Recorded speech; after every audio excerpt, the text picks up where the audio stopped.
And welcome into the Joe Thomas half hour of the program here on Cleveland Browns Daily. Lots to get to with the Hoff. We've got ski trips in Europe. We've got meat Santas. We've got a beard on the Hoff. He looks spectacular.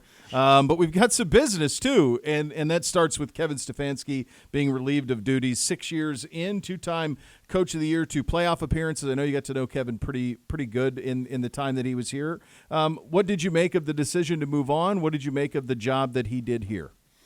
Well, it seemed like just listening to the tea leaves and reading them, which I don't do a whole lot of reading, but I do more listening. And it seemed like this was something that was probably decided, a few weeks before the end of the season, which became obvious after they did let him go. And, you finished the season strong with a couple wins, but I think that a separation, a parting of the ways, as I think they may have called it, it seemed sort of inevitable where he'd done a great job. 2 Coach of the Year, winning seasons, winning a playoff game.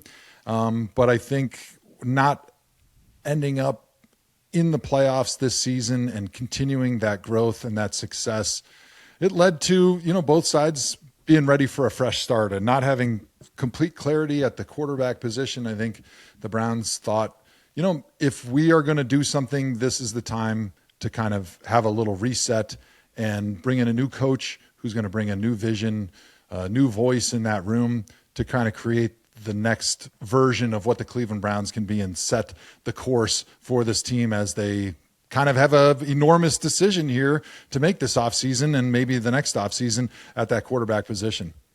Yeah, we're in day 3 of the big 120 days. Yeah. And, it is going to be big. Andrew Berry is leading the search. What did you think of the fact that it was, we've all heard so long that those two are kind of joined at the hip, but that the decision is that Andrew Berry will stay and he will lead the search for the next coach? Yeah, I was a little surprised just because, typically when you're going to let a coach go, you want to have all options available. And there's plenty of coaches out there, especially ones that have more pelts on the wall, that are going to say, hey, I want say in personnel. I want to be able to hire my own general manager. But I think it was pretty clear the draft that Andrew had this year and then the behind-the-scenes vision and communication that he'd had with the Haslams and the people making the decision left them comfortable saying, you know what, we like the things that Andrew is doing. We like what he did with this last draft. And also I think it's important to note, the reason that we were in the situation that we've been in the last couple of years was because of the Deshaun Watson trade and losing those draft choices to bring him in here in the salary cap space. And so you were really handcuffed with what you could do to put together a winning playoff team. And I think if Andrew Berry was maybe the person that was pushing for it in those moments, which had been speculated about, I think he probably would have been let go with Kevin. But it seems like by deciding to keep Andrew, they love his vision, but also they are saying that he maybe was not the person that was responsible for the Deshaun Watson trade, which will go down in history as one of the worst in NFL histories. Yeah, it's a spot now where you say, okay, now what do we need? Here's what we know. We know we have a championship defense. We know we need major reconstruction on the offensive line, probably the biggest reconstruction of the offensive line in a generation, yes. Quite honestly. Yes.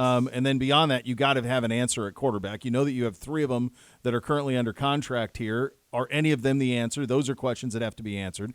And so then the next thing is, who is the coach that's going to come in here and have a massive say in all of this?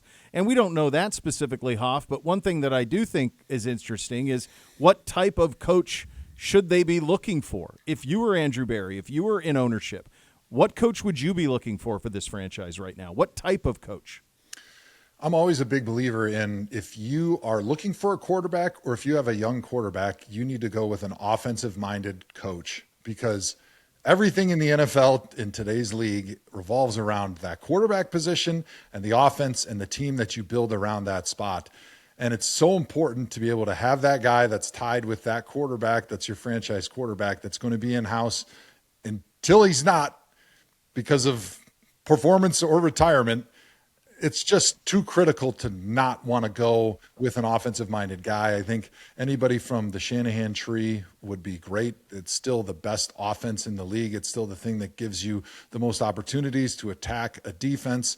And so I think looking for potentially somebody on the offensive side of the football that can work with either Shedeur Sanders or whoever we bring in to be that quarterback spot, to grow together, to build their vision of the Cleveland Browns offense. I think that is exactly what you want. And as much as I love some of these options that are out there, namely in the building with Jim Schwartz, who I think would be a fantastic head coach, I just worry so much that if you finally solve that quarterback position and you've got a great offensive coordinator that is building that relationship and developing that young quarterback, eventually he's going to get poached and go somewhere else. And where does that leave you? Now, that's not to say that you should not even consider somebody like a John Harbaugh, who's a fantastic head coach who just was released by the Baltimore Ravens. But I think primarily you need to focus your search around the offensive side of the ball. And I think Harbaugh would have to do and say something in those meetings when they bring him in there that would just blow you away so much, that gives you confidence that he can not only solve our problems right now, but that when we do have the success we all hope that we have, it's not going to come crashing down because the person that was the architect of the greatness that you have in front of you leaves and goes and becomes a head coach somewhere else. I think he'd just be able to say, well, this was my setup for 18 years. Yeah. And it went pretty well. I averaged winning 10 games a year for 18 years, and we had OCs come and go. I think the question with Harbaugh, I think it would be obvious that everybody would want him in the league. I think he is by far and away the number one candidate. What would be if you were kind of, put yourself in Jimmy's shoes and AB, how are you selling this to John Harbaugh? So one, I think you need to dig into the human emotion of revenge, right? Hey, what better way to get back to the Ravens who did you dirty, in my opinion, because looking back to that game last weekend, that kicker makes the kick at the end of the game. They win the division. There's no way he gets fired. He's still the coach. There's no way. You can't. I just won the division. Yep.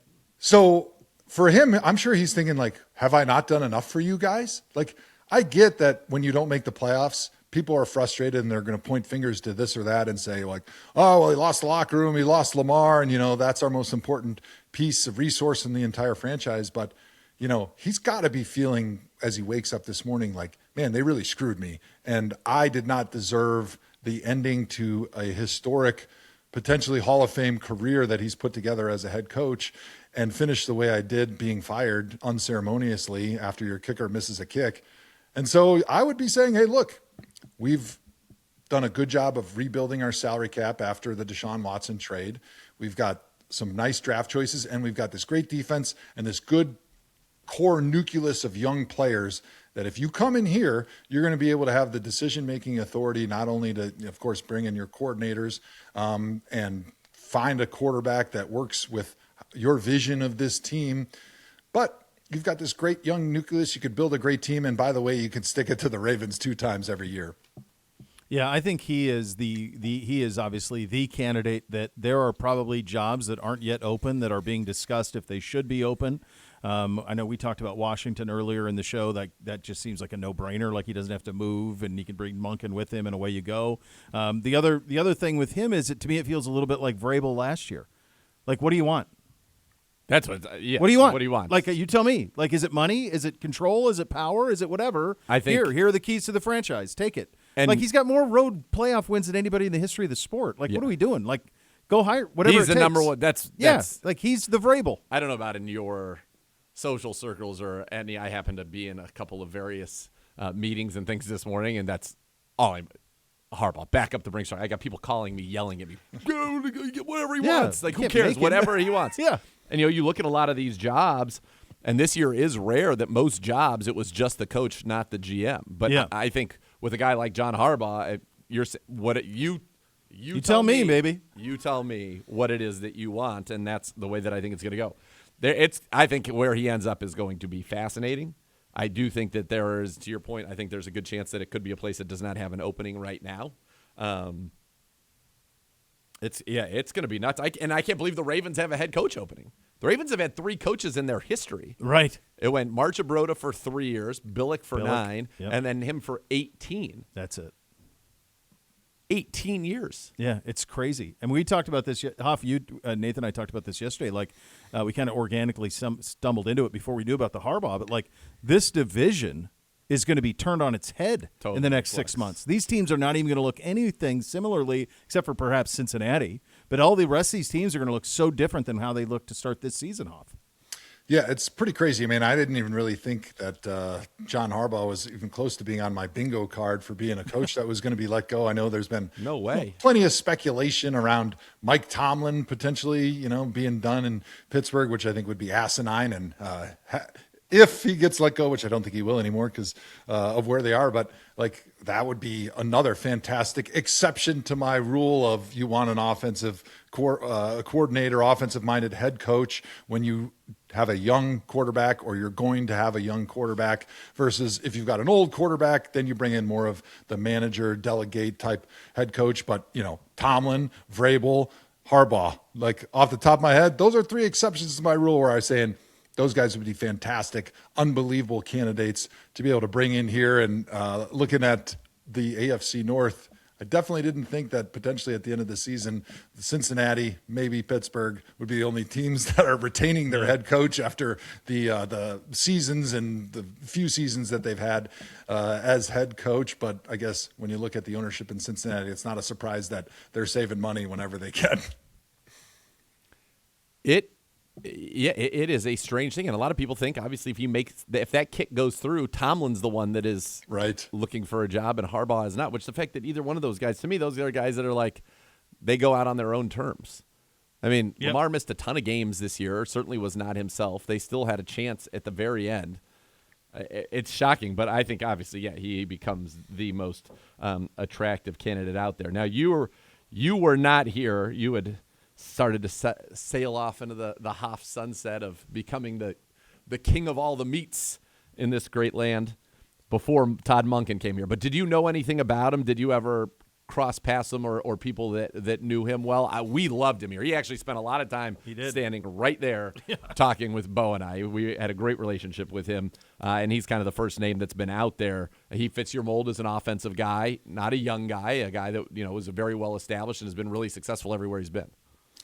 Yeah, I think he would be a fantastic candidate. I've crossed paths with him when he was here in Cleveland, and my relationship with him was more on a personal level, and he's a fantastic guy. Fun to chop it up with, talk X's and O's, and I know talking with Joel and some of the guys that were there with him, they loved him as an offensive coordinator. He's a guy that likes to throw the football, but he's not afraid to, ground and pound a little bit, and I think he would be a wonderful candidate. And I think it's good, sometimes the younger candidate, thinking about guys that may be available, like Clint Kubiak, possibly would be a great candidate for us. But sometimes having the experience and being around a building previously and seeing different franchises and teams and how they're built, I think sometimes that experience gets potentially overlooked a little bit as everybody's looking for the hot, new, young thing that doesn't have any blemishes on their head coaching record because they haven't just been around that long.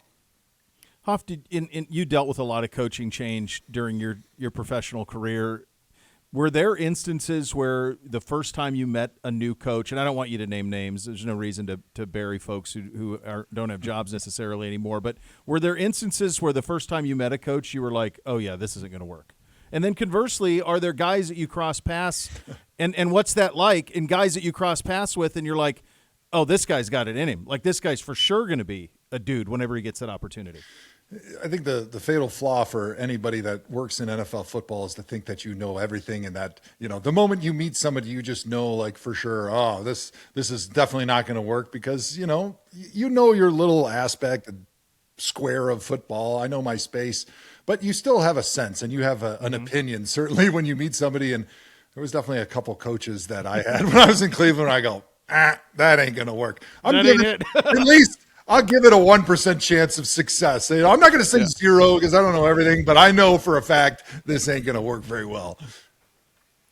That's hilarious. It's why it's so hard. That's why it's hard. It's like a quarterback. Like there are no sure things. Vrabel was a sure thing. 100%. Last year in the cycle, Vrabel was a sure thing, and Harbaugh is a sure thing. So we've kind of talked about the way that I look at coaches, and I'm curious to see if this jives with the way that you would look at coaches. That to me, they kind of fall in like 3 buckets.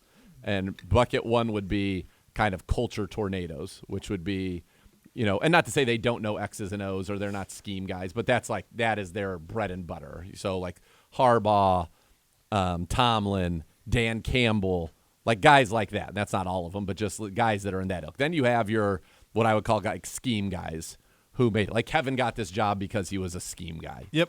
And there are, guys who are very good in that bucket. And then there are what you would call the guys that have it all, right? And Andy Reid is a culture leader, but he's also the scheme master. Sean McVay, Kyle Shanahan. And, like Kevin O'Connell's probably somewhere between 1 and 2. Ben Johnson and Liam Cohen appeared that they have not just the scheme, but also that leadership ability to grab people. Sean Payton would be in that one. And that's where you ultimately want to have your guy be. But some guys, have to grow into that either from a scheme standpoint or from a culture standpoint. Number one, do you kind of agree that that's kind of the buckets you would put leaders of a football team in? I do agree. And I think your next question is, what's the priority, right? Yes. What's the most important thing? And so for Yes. me, I think culture has got to be number one. Having the X's and O's is obviously vital. But also, if you're a good delegator, if you're a John Harbaugh, who was a special teams coach in Philly, so it's not like they brought him in because he was a master X's and O's on offense or defense. You can hire those people if you have the leadership skills to build the culture and build people. And to your point earlier about Harbaugh having so much success with a bunch of different coordinators, like he understands people. The emotional intelligence of him is very high to understand how people are going to work and fit together. And you can bring in the right X's and O's guys. But I think it's easier to find good X's and O's guys than it is to find good culture guys. So you'd have to put that on top with a hierarchy of what's the most important thing when you're looking for that head coach, because the head coach's job, yes, it is working with the players and devising a good scheme, especially if you're an offensive-minded guy. I think about Kyle Shanahan, who is my favorite coach and has had obviously great success in San Francisco. It's like he understood obviously the scheme so he could implement his vision, and he can continue to implement the vision as the game of football and the NFL game changes, which is really important. But your most important job as a head coach is to coach your coaches, to manage ownership, and to be the front man for the brand for the Cleveland Browns, to be that person that goes out there and takes the bullets after a loss, takes the accountability, and then goes back and delivers the message from top down of his vision so that everybody's on the same page. And that's a really hard role because you have to be good at a lot of things. You have to be nimble and tactful and managing the ownership and managing media and the fans. You have to be sometimes tough with your own coaching staff to make sure that they understand it's your way or the highway. But you also have to be a really good communicator, which I think is maybe underrated a little bit, because you're talking to like 30 coaches on a daily basis, trying to communicate your vision and that game plan in that week. And it's not always that easy to be clear and concise exactly what you want in those moments, especially when things get heated with all those different coaches. And then you also have to be able to be a great communicator with your players, and so that they relate to you, but they also respect you. It's a really, really challenging role. And that's why finding those great culture leader guys are so hard. Yeah, it is. Yeah. It's brutal. All right, let's spend a little time on the season, the finale in Cincinnati, and we start with the Trench Report. It's brought to you by Big Fig, the mattress made for more, crafted in Cleveland, just like our Browns. The Trench Report history was made on Sunday. You put a great video up of the reaction in your house, Hoff, as that happened. But Miles did it. He got number 23, and the rest is history, as they say. Yeah, it was a special moment. Obviously, everybody in Browns Nation was waiting with bated breath since he got on the doorstep of setting that sack record, and in a season that didn't have a lot of things to be excited and cheer for. You had your young quarterback, Shedeur Sanders. You wanted to see what he could do, but also you wanted that feather in your cap for Miles, for the fan base to be able to celebrate what is, in my opinion, the greatest defensive, certainly, accomplishment that you can have in the game of football. And I would even put it up there with any accomplishment, any record in the game of football, because it is so significant and it's so difficult to get to that mark. And we saw that the last few games of the season, because once you get close, Nobody wants to be that team or that player that gives up that final sack that pushes you over the top. And 2 weeks before the week before Miles set the sack record, he was going against a Steelers team that said, I don't care if we don't win the game. I'm not letting Miles sack the quarterback. And even in Cincinnati,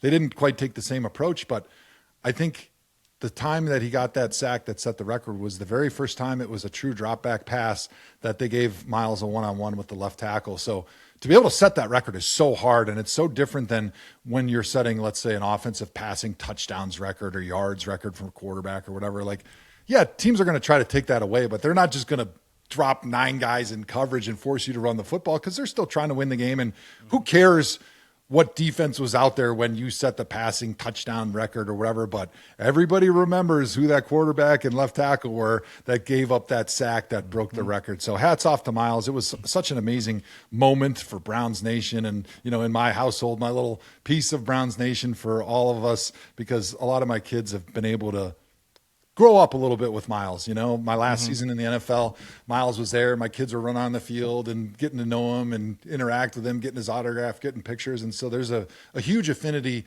for him as a human being, and seeing him set that record and putting in that work, and deservedly so, being the sack champion of NFL history. Were you worried he wasn't going to get it? I was. I mean, Yeah. Us too. I was real worried. Like we felt so good. Oh, he's got 2 games left. Going into that Steelers game, he'll definitely get it. The pace he's on, the way he's beating people up. But to my point earlier, like, teams, especially when you're going against a team that maybe doesn't have as much on the line, like, they put all their effort into not allowing you to get that record. Well, I felt like the last 3 weeks you really saw it. I mean, you go back to the Bills game. Yes. I mean, and watching that Bengals game, I thought they were going to be normal, but it became so obvious. They ran sometimes when it happened this way, but if Drew Sample was over there, that was the only time you had a chance that it was going to be a pass play. And quite frankly, when he was one-on-one before that, they did a lot of running where Miles would try that quick get-off. He'd be up. They would trap the defensive tackle on that side, let him get up, and then all of a sudden there was nobody on the left side of the line, and that's how they were having success running the football. Do you think Miles is more disruptive in a game in which he has, we'll call it 3 or 4 sacks, which he had 3 such games this year. He had one where he had 5. Yeah.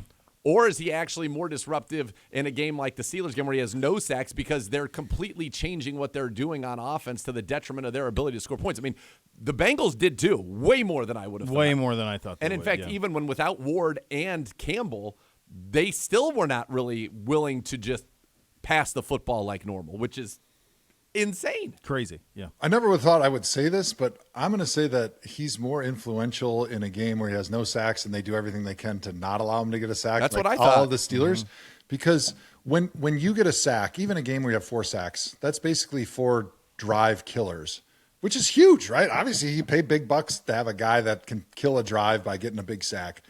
But when you play the game the way the last 3 weeks were played against Miles, he affected the game negatively for that offense on every single play. Yep. Yeah. I mean, Do the Drake May one we did yesterday. Yeah, he sacked him 5 times. Sacked him 5 times, and they beat the brakes off of smoked us. us. Yeah. Yeah. I mean, that's it. I'm curious to see how those last 3 games carry on into next year, if they do, or if they do at all. Because in those 3 games, he was held to 1.5 sacks. The half sack against Buffalo, which turned out to be a darn big half sack at the end of it, was really just because they were there and Josh Allen fell down. It wasn't like he was able to get a normal style sack. Yeah. Nothing against the Steelers, and it took until 6 minutes left in the fourth quarter for them to be down where he was able to get that one. I think teams that take that extreme of an approach are doing it to their detriment, and that just tells you to me right there why he is the greatest at what he does on the planet by a wide margin. Yeah, they were going into that game. One, obviously there was like an ego pride thing for Pittsburgh, Cincinnati. Like, hey, in the division, we don't like you guys. You don't like us. We don't want to give you the record.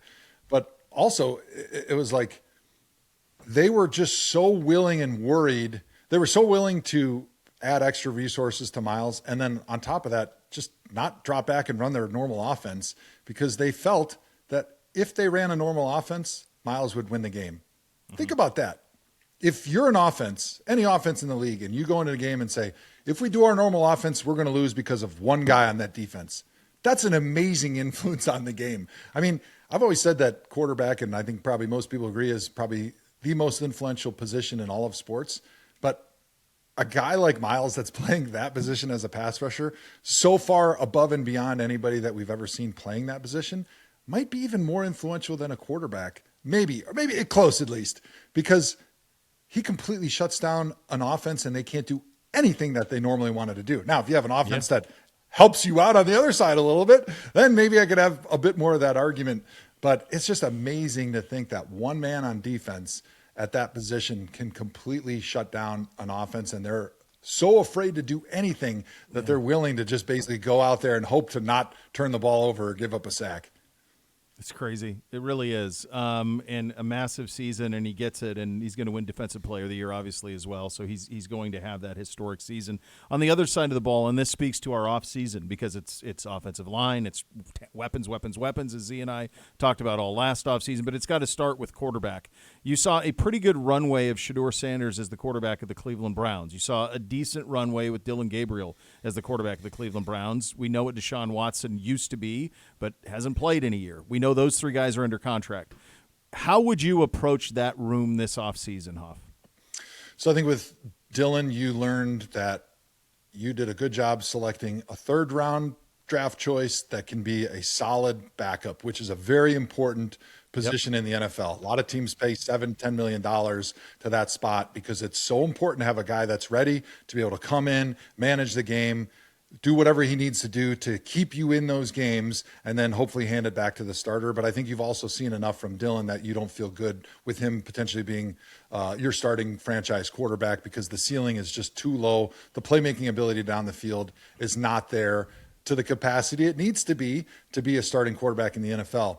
With Shedeur, you saw some really good and you saw some really bad. And we saw a nice trend line heading in the right direction. He was eliminating some of the mistakes and bad habits that he had.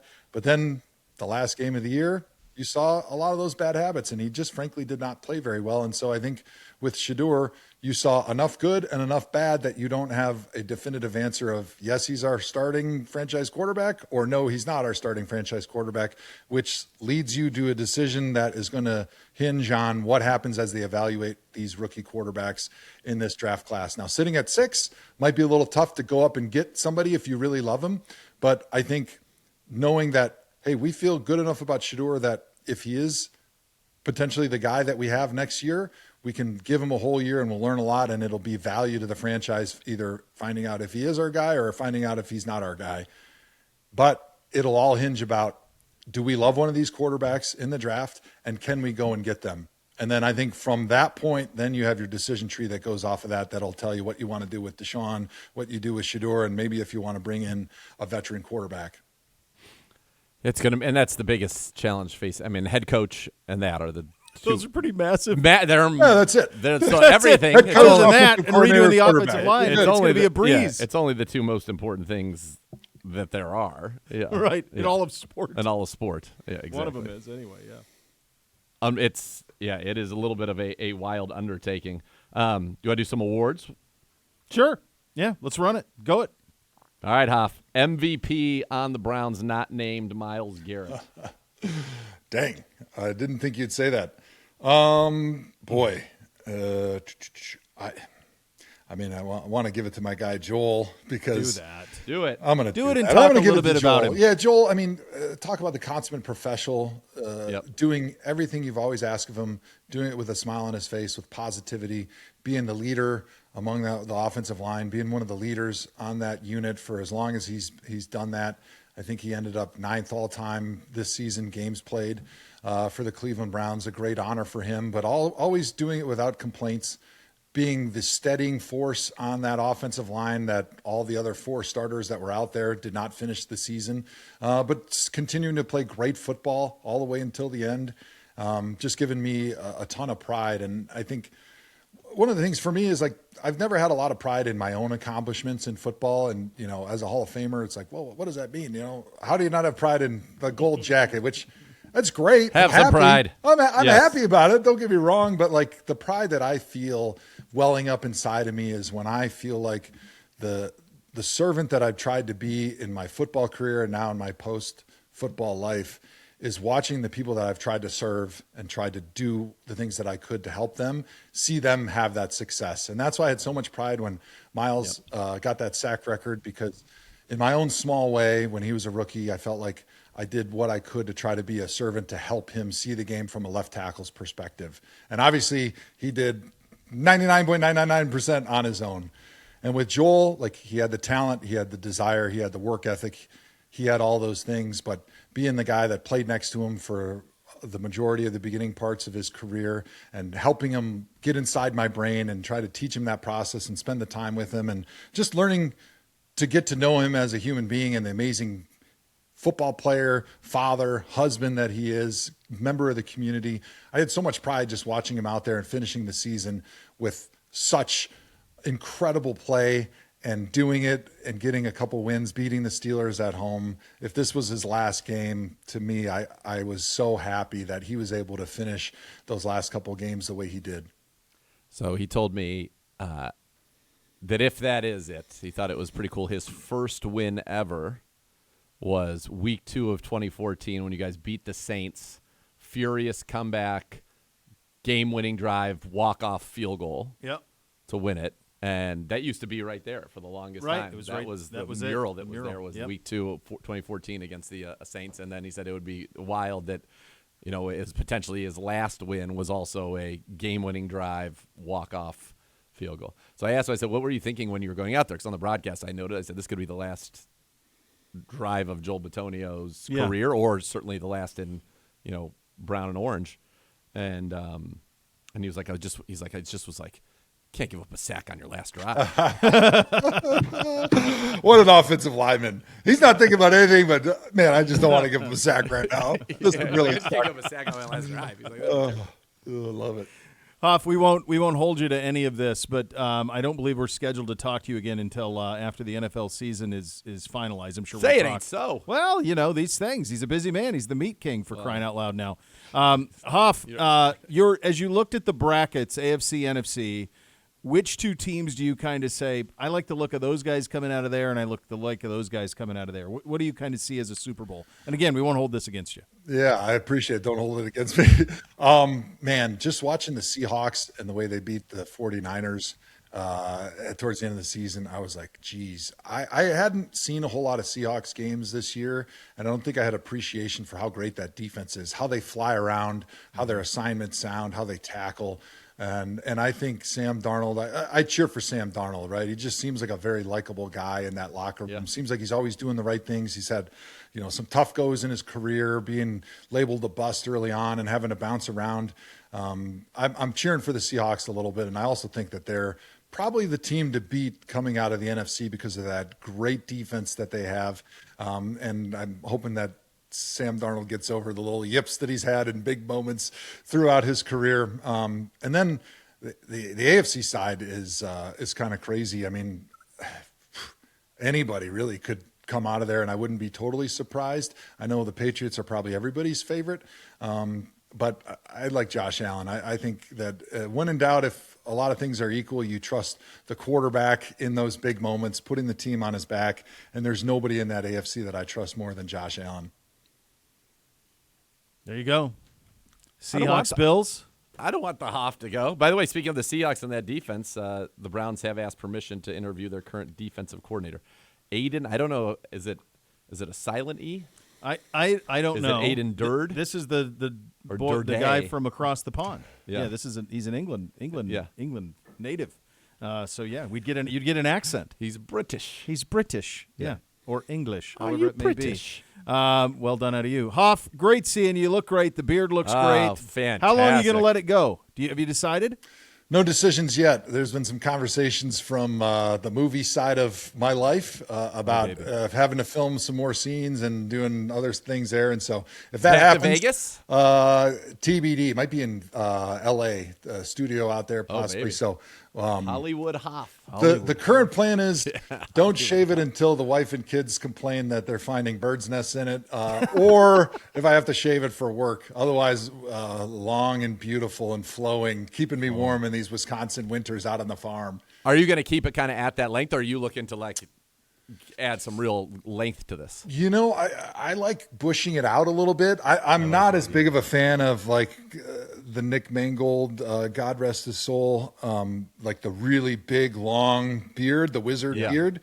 But I can't say I'm totally against it. I don't know. We'll have to cross the bridge when we get there. But that's going to take a little more time. I love it. Yeah. The meat wizard. I like that. Where does it stop? The meat. Great talking to you, Hoff. Wizard. Let's go. See. All right, there he goes. There's your Joe Thomas half hour of the program, and there goes Cleveland Browns Daily. Thanks for listening, everybody. 850 ESPN Cleveland.